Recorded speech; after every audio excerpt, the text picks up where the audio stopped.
The president is minutes away from landing in Colorado, and it could cause a mess on the roads as thousands head home from work. Jury's been seated, and now the trial for two paramedics in the death of Elijah McClain will begin this week. I feel good. It burns a little bit in the shoulder, but it's all right. Healthcare workers are the first in the nation to get a vaccine for a very deadly virus. A look inside this big advancement for science. It was quite a late-night win on the road. The Nuggets had to find a way to shine without their biggest stars in the lineup. 4 o'clock at 9 News starts now.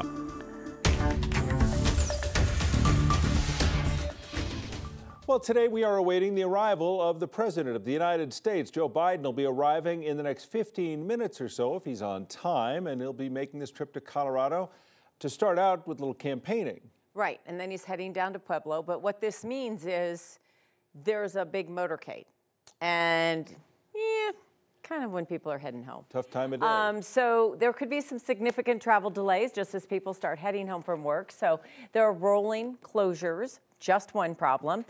His campaign has not shared where he's exactly going, so we can't really tell you what roads are impacted. We know after tonight's campaign event that he will be heading to Pueblo tomorrow to visit the CS Wind Factory. Once the president arrives, we will bring it to you. We'll let you know. Maybe we'll have a better sense of where he's headed. Also developing this afternoon, we have the latest on two men who were found dead outside of a hotel in Parker. This happened near E470 and South Parker Road. 9 News reporter Brianna Clark has been gathering details at the scene. And Brianna, police really aren't looking for suspects.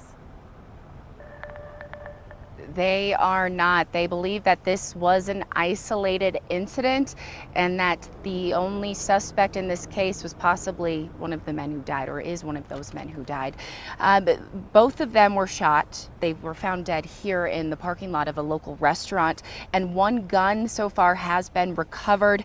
Again, they're not looking for any other suspects. They believe that this was an isolated incident. We're not getting much information right now, but I want to give you kind of an idea of where this area is at. Again, their two bodies were found in the parking lot here of a local restaurant. Behind me is the Holiday Inn. Across the street, we have Lifetime Fitness, and about 200 yards away is a preschool. They're not used to things like this happening in the neighborhood of Parker.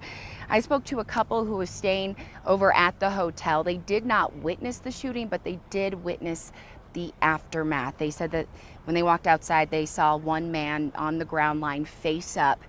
The ambulance took him away, and he was pronounced dead at the hospital.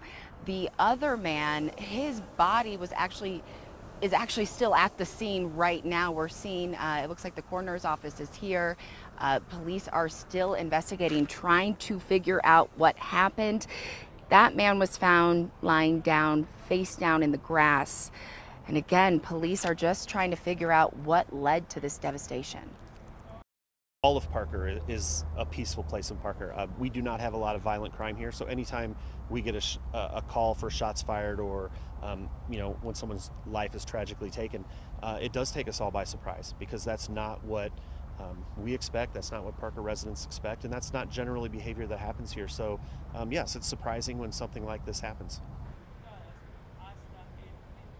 There is a lot going on. It is still very much an active crime scene.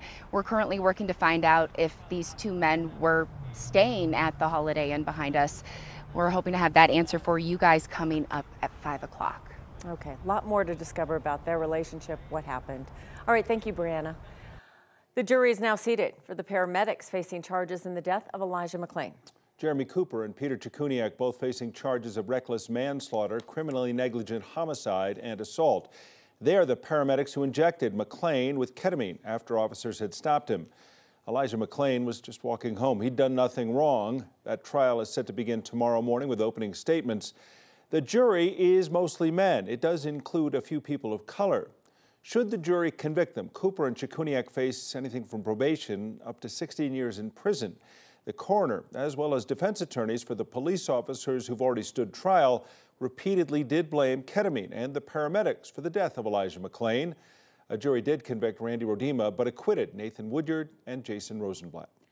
We learned yesterday Woodyard will return to work with Aurora Police. Today we learned how much the city owes him in back pay. The city says it will pay Woodward more than $212,000.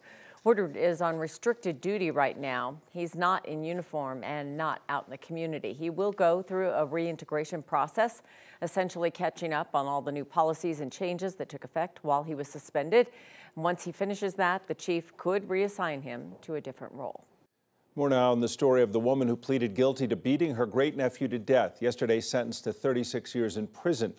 That happened in June of last year, and Susan Baffour admitted to police that she did beat 8-year-old Demetrius Wilson to punish him. That case was notable because the boy missed 60 days of school before he died. That eventually led teachers to report suspected abuse, but those reports were screened out. There was no follow-up. The judge called the case disturbing, sentencing Baffour to 36 years, a sentence that does provide some relief for the family. I felt like his spirit is actually finally free from all this. I'm free, my family's free. We've been dealing with this since he's passed away, and so I think now that all of this stuff is behind us, that yes, we will continue to celebrate Demetrius, but I think that we're relieved and we will really start the grieving process now. We do have more expanded coverage of this case, including details of the testimony from Demetrius' sister. That's all available on our 9 News app.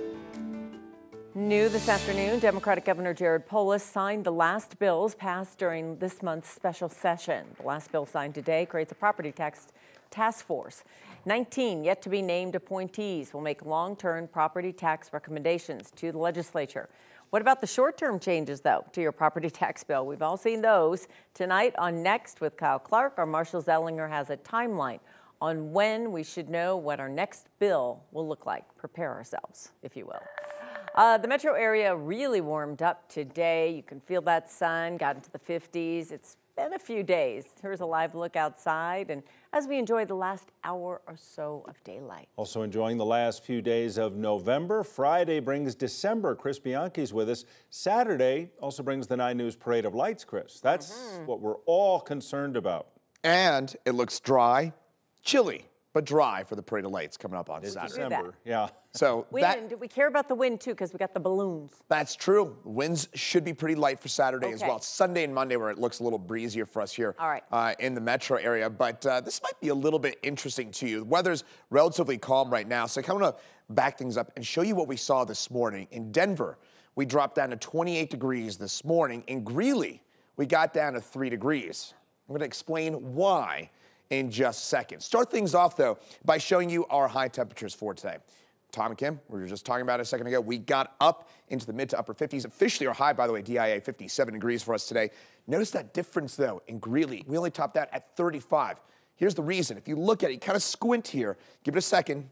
There's all that fresh snowpack from what we picked up over the weekend. We picked up about 5 to 10 inches of snow for us in Weld and Larimer counties back over the weekend. In Denver, we had notably less than that, so that cold kind of snowpack kind of insulating all that cold air right at the surface. And of course, Greeley about 500 feet lower than Denver, so that colder air able to sink down a little bit more efficiently. Meantime, one more warm day for tomorrow, cool down for Thursday, and then mountain snow arrives for us as we get into your Thursday night and into your Friday. For tonight, though, we'll drop down into the low to mid-20s for us here in town, mostly clear skies, and those lows across the state, mostly in the teens and the 20s, depending on your elevation, exactly where you're at. That forecast, we head over the next few hours, we will start to see some cloud cover increase from the south and west, but it's not going to be impacting our weather too much for our day tomorrow. One more warm day ahead for tomorrow for us here in the Denver area ahead of our next storm system. I'll have some details on what you can expect for that storm system and details on that Parade of Lights forecast, all that coming up in my full forecast. Major Waddles is asking. Yes. It's impacting him. All right, thanks, Chris. Beautiful afternoon for the president to arrive in Colorado. We were talking about that arrival just a few minutes ago, and we're expecting the president and Air Force One to be touching down shortly in Denver. We'll be keeping an eye on that situation for you throughout the hour. A few medical employees at Denver Health made history today. They became some of the first people to get the live Ebola vaccine for preventative measures. You've likely heard of Ebola, a rare but deadly disease. Back in 2014, there was a major outbreak in West Africa that did lead to some cases here in the United States. 9 News reporter Jaleesa Irizarry sharing with us why a medical team here in Colorado are some of the first to get the vaccine. Go ahead and take her back to the room where we were set up. Yeah. Okay. So much of a hospital is procedural. Hello. But nothing is routine when the doctor is the patient. And we're like fun people, right? Dr. Maria Frank is eager today to take on something exciting and even a little momentous. Historic, yeah. Dr. Frank is getting the Ebola vaccine today. Little talk. Denver Health says they're the first high-infection medical team to get it as a preventative measure. And there we are. They're one of 13 centers in the U.S. that can care for Ebola patients. Just like that. Although right now, the likelihood is low. And even though there's no current outbreaks happening in the world, we want to make sure that people have the chance to be protected in case we need to care for a patient that has a disease with a mortality potentially of 70%. In 2014, the largest Ebola epidemic started in West Africa. A few cases trickled into the United States. 11 people were treated. Just one person died.